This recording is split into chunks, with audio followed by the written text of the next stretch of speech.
Oke. Assalamualaikum warahmatullahi wabarakatuh. Selamat pagi para mahasiswa yang telah hadir menyaksikan video ini, yang saya akan mengupaskan tentang teori ekonomi makro, teori ekonomi mikro maksudnya. Tadi setelah makro, ini saya lanjutkan dengan kelas lain, khusus kelas yang saya ampu di teori ekonomi mikro. Ini perkuliahan daring saya melalui video yang nanti saya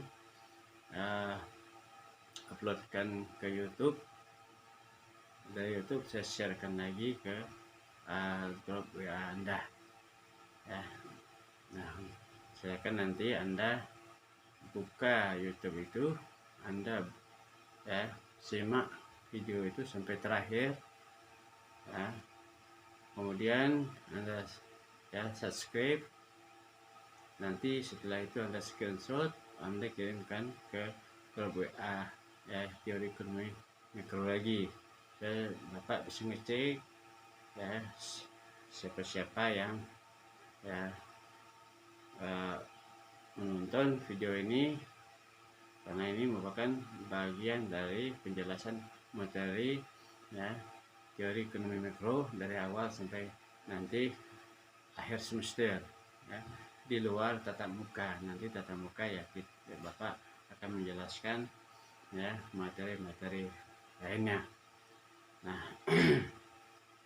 para pemirsa di rumah, terutama khusus Anda sebagai mahasiswa yang sekarang ini mengambil mata kuliah dengan Bapak teori ekonomi mikro, simaklah sebaik mungkin agar Anda lebih memahami apa materi yang Bapak sampaikan pada kali ini.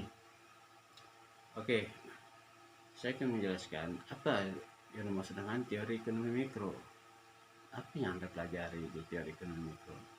Nah, teori ekonomi mikro seperti yang pernah saya jelaskan pada pertemuan tatap muka terbatas kita, bahwa suatu teori yang mempelajari tentang kegiatan-kegiatan ekonomi, permasalahan ekonomi, permasalahan pasar, permasalahan baik produsen, konsumen, kegiatannya, dan pemerintah dalam ruang lingkup yang lebih kecil, yang lebih mikro. Makro itu secara urusan nasional dan internasional. Ini dalam kegiatan yang skopnya lebih kecil. Nah, kita lihat dulu sebelum kita melanjutkan pelajaran yang lebih jauh. Kita harus mempelajari dulu tentang apa siklus kegiatan ekonomi di dalam ekonomi mikro itu sendiri. Nah, dalam melaksanakan kegiatan ekonomi ada 4 sektor yang saling berhubungan, antara lain yaitu masyarakat sebagai konsumen, kemudian masyarakat sebagai produsen, kemudian pemerintah, dan terakhir sektor luar negeri. Nah, karena ekspornya luar negeri dan importnya juga barang dari luar negeri. Nah, dalam perekonomian subsisten, pelaku kegiatan ekonomi adalah masyarakat konsumen dan masyarakat produsen.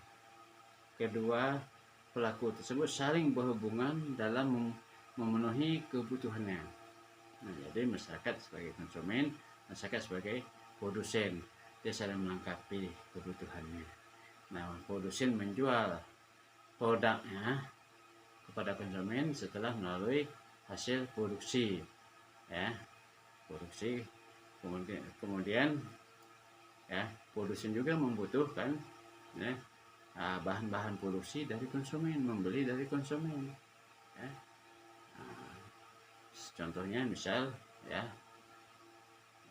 gandum, padi, dijadikan beras, dibeli oleh produsen, gandum diproduksi, diolah, dari butiran gandum jadi tepung gandum, misalnya tembakau, dari konsumen Jadi dibeli oleh produsen, diproduksilah dalam bentuk rokok, ya.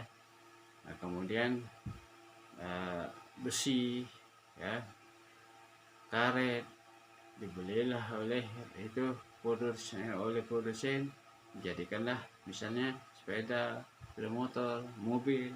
Nah, dari situ nanti ya dibeli lagi oleh konsumen, ya.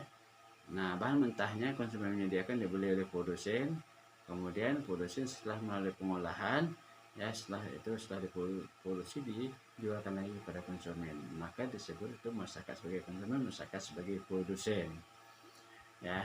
Yang lebih penting, walaupun ada pemerintah dalam hal ini, pemerintah, ya, dia hanya ikut campur di dalam pengaturan kegiatan ekonomi, ya, masyarakatnya atau rakyatnya, baik dia secara undang-undang maupun dalam kegiatan ekspor impor, itu tanggung jawab negara, ya.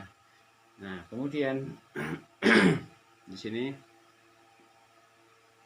kedua pelaku tersebut saling berhubungan dalam memenuhi kebutuhannya. Jadi itu antara produsen dan konsumen yang paling banyak, ya. Ya, pada perekonomian subsisten ini tingkat kebutuhan masyarakat masih rendah, ya. Jadi awalnya itu antara konsumen dengan produsen awalnya, ya. Pada awalnya kegiatan ekonomi, setelah itu baru campur tangan pemerintah, ya. Kalau zaman dulu tuh ya itu oleh kerajaan, ya, sebelum ada ini pemerintah yang khususnya di Indonesia ini. Nah, setelah ada pemerintahan yang sah diatur oleh pemerintah dalam, ya, kegiatan-kegiatan, ya, pelaksanaan, ya, ekonomi di Indonesia, termasuk di negara lain sama, ya. Kemudian apa itu masyarakat konsumen?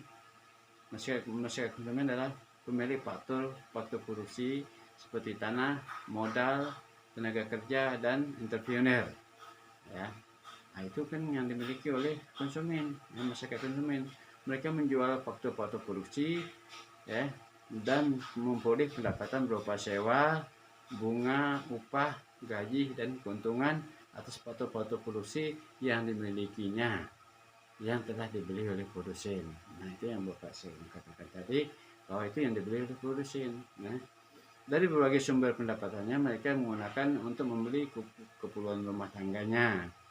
Jadi hasil itu yang tadi foto-foto produksi yang mereka miliki itu, ya, dia membeli, ya, kebutuhan pada produsen untuk memenuhi kebutuhan rumah tangganya. Mereka membeli barang jasa, ya, yang diproduksi oleh perusahaan. Nah, itu sebagai produsen. Ini merupakan pengeluaran rumah tangga bagi masyarakat atau konsumen. Dari masyarakat konsumen ada dua aliran, yaitu aliran uang dan aliran faktor produksi. Jadi konsumen juga pertama mengeluarkan faktor produksi, ya, misalnya sewa tanah, ya, apa tadi yang disebut tadi, ya. Nah, tenaga kerja, ya. Nah, kemudian apa faktor produksi yang lain seperti, ya, bunga, upah, ya. Nah, yang merupakan faktor produksi, ya, yang dimiliki oleh konsumen. Nah, itu nanti dia untuk membeli hasil produksi yang dikelola oleh perusahaan, artinya oleh, ya, produsen. Nah, jadi aliran uang di satu sisi sebagai pendapatan bagi rumah tangga konsumen atas perjuangan faktor produksi ke rumah tangga produsen, ya.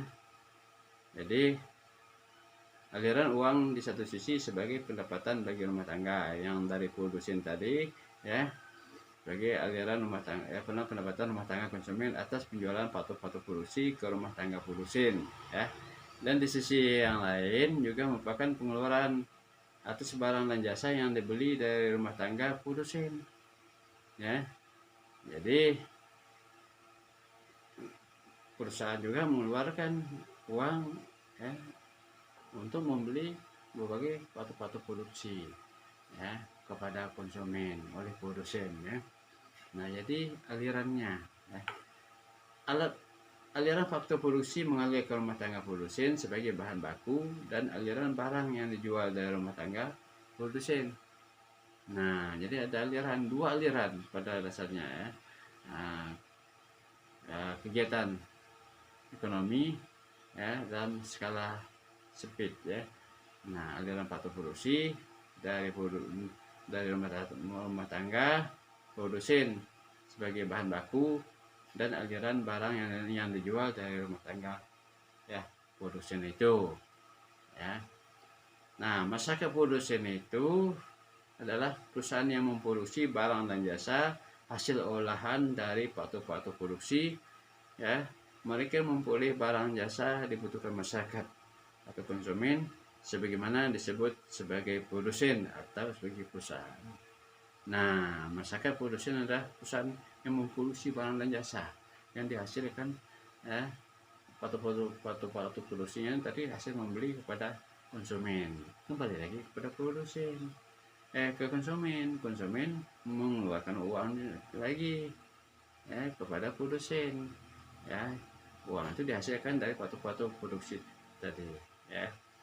Nah, jadi intinya pada dasarnya dalam kegiatan perekonomian, teori ekonomi mikro, secara mikro maksudnya itu tidak terlepas dari hubungannya sebagai pelakunya masyarakat sebagai konsumen, masyarakat sebagai produsen, pemerintah dan luar negeri. Nah, nanti tentang produsen lebih lengkap saya akan jelaskan berikutnya. Soal pemerintah, kegiatan pemerintah juga, apa yang ditangani pemerintah dan bagaimana ya tentang kegiatan ekonomi luar negeri. Oke, ya saya sampai di sini dulu ya, menjelaskan tentang sedikit kegiatan pelaku dalam ekonomi mikro dan apa yang dilakukannya. Nah, semoga Anda ya walaupun sedikit Anda bisa lebih cepat memahaminya.